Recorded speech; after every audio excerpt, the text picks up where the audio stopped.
ज़ारान उसकी कमर पर अपना हिसार कायम करते, उसके बालों को गद्दी से नरमी से पकड़ते, उसके लबों को अपने लबों के हिसार में कैद कर चुका था। वो बहुत नरमी से अब्रश के लबों का जाम पीने में मसरूफ़ था। ज़ारान ने अपनी शर्ट उतार कर दूर उछाली। वो उसकी गर्दन पर झुका, दीवानावार अपने लबों की बौछार कर रहा था। ज़ारान उसके करीब होते उसे कलाई से पकड़े बेड पर धकेल चुका था। उससे पहले वो उठती, ज़ारान उस तक पहुंचते उसे अपने काबू में कर चुका था। अब सबसे रिक्वेस्ट है, नेक्स्ट पार्ट के लिए चैनल को लाजमी सब्सक्राइब करें। ज़ारान गहरे सांस भरता अपने कमरे की जानिब बढ़ा। दरवाज़ा खोलते वो अंदर ऐखल हुआ। वो सामने ही रेड स्लीवलेस नाइटी में मलबूस खड़ी थी, जो पैरों तक आ रही थी। नाइटी तो पैरों तक थी, मगर बेहद फिटिंग में थी, बेकलेस भी थी। अब्रश ड्रेसिंग मेर के आगे खड़ी अपने सुनहरी बालों में ब्रश कर रही थी। उसे लगता था वो उसके करीब चला गया तो उसके अंदर अबता लावा वो अपनी कुर्बत की सूरत में उस पर अंडेल देगा। मगर अब मसला ये था, वो कमरे में शाला जवाला बनी उसका जब्त आजमा रही थी। वो ऐसा क्यों कर रही थी? वो समझ रहा था उसकी जद्दी बेवकूफ़ बीवी सिर्फ उसे सुलगाना चाहती थी, तरपाना चाहती थी, और उसमें वो काफ़ी हद तक कामयाब भी हो रही थी। वो उसे ऐसे देखते अंदर तक सुलग रहा था। वो काफ़ी देर तक नीम गर्म पानी से शावर लेते खुद को पुरसुकून करता रहा था। वो शावर लेकर बाहर आया तो उसे यकीन था वो अब तक सो चुकी होगी, क्योंकि रात बहुत बीत चुकी थी। वो वॉशरूम में काफ़ी देर गुजार कर आया था, मगर वो बेड के वस्त में बैठी अपने मुंह पैरों की लोशन से मालिश कर रही थी। वो बोतल से ज़रा सा लोशन लेते बोतल को बेड की साइड टेबल पर रखकर अपने चांदी जैसे टखनों पर नरमी से मल रही थी। अगर तुम्हारा हो गया है तो प्लीज़ ज़रा इधर हो जाओ, मुझे सोना है, ज़ारान ने खुश्की से कहते कंबल खिसकाते अपनी तरफ किया। अब्राश कंधे उचकाते खिसकती हुई अपनी साइड पर हो गई थी।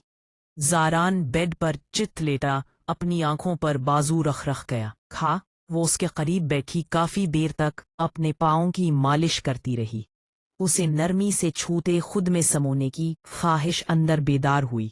वो खूबसूरत थी, उस वक्त शौला जवाला भी बनी हुई थी। अंगड़ाई शिद्दत इख्तियार करती जा रही थी।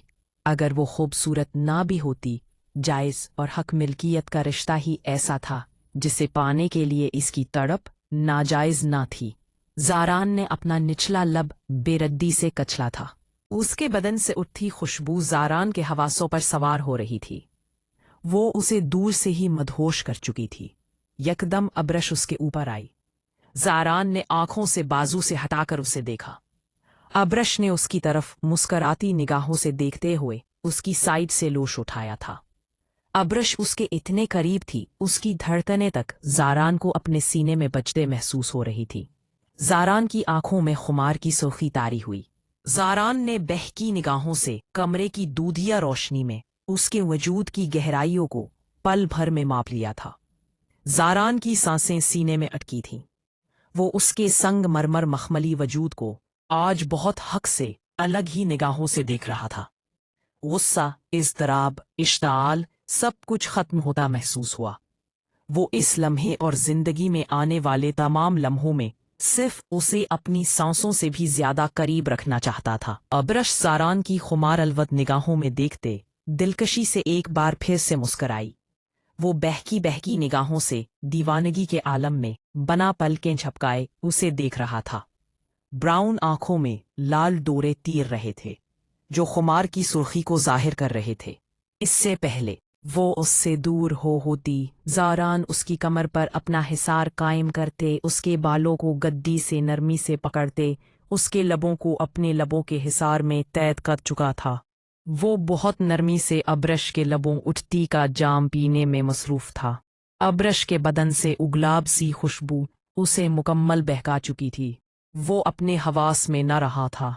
वो मुकम्मल तौर पर जज्बात की रूह में बहक चुका था। ज़ारान की गिरफ्त अब्रश के लबों पर सख्त होती जा रही थी। एक हाथ उसकी बैकलेस पर नरमी से घूम रहा था। वो उसकी खुशबूदार सांसों को खुद में कैद किए, उसकी सांसें चराए मुकम्मल तौर अब्रश के महकते वजूद में गुम हो गया था। अब्रश के खूबसूरत वजूद की दिलकशी उसे भला चुकी थी कि उनमें कोई भी रंजिश, कोई भी गले शिकवे थे। ज़ारान का शिद्दत भरा लम्स महसूस करते अब्रश की आंखें खूब खुद बंद होती चली गईं। उसका लम्स आग जैसा था, मगर इतना ही नर्म था। वो काफी देर से उसके लबों की नरमाहटें महसूस कर रहा था। ज़ारान ने अपनी सुरखुमार आलूद आंखें खोलकर अब्रश को देखा, जो उसके हिसार में आंखें बंद किए हुए थी। वो जरा भी मुजाहमत नहीं कर रही थी, बल्कि वो उसमें उसका मुकम्मल तौर पर साथ दे रही थी। ज़ारांग उसे ऐसी ही बानों में कैद कैसे रुख पलट गया था। इब्रिश को बेड पर गिराए उस पर मुकम्मल तौर पर हावी होते ज़ारान ने सुर्ख आंखों से इब्रिश को देखा, जो अपनी नशीली आंखों से उसे ही देख रही थी। क्या चाहती हो? क्यों मुझे बहका रही हो? ज़ारान उसके नाजुक लबों पर बहुत नरमी से अपना अंगूठा मसल रहा था, जो उसकी शिद्दत से कंधारी हो गए थे। ज़ारान की खुमार आलूद निगाहों को देखते इब्रिश के लबों पर दिलकश शर्मीली मुस्कुराहट नमूदार हुई। ज़ारान ने बेकरारी से उसके सुर्ख आरिस पर हाथ रखे, जिनसे निकलती तपिश महसूस करते वो गहरा मुस्कराया था, यानी कि आग दोनों तरफ बराबर लगी थी। वो उसकी खुद सपुर्दगी का अंदाज देखता मुकम्मल तौर पर उसकी वजूद की रानाइयों में गुम हो जाना चाहता था। वो मजीद इंतज़ार नहीं कर सकता था। वो मुकम्मल तौर पर उसकी थी। हक़ मिल्कियत का एहसास पहली मर्तबा सर चढ़कर बोल रहा था। ये ज़ारान ने इब्रिश के खूबसूरत चेहरे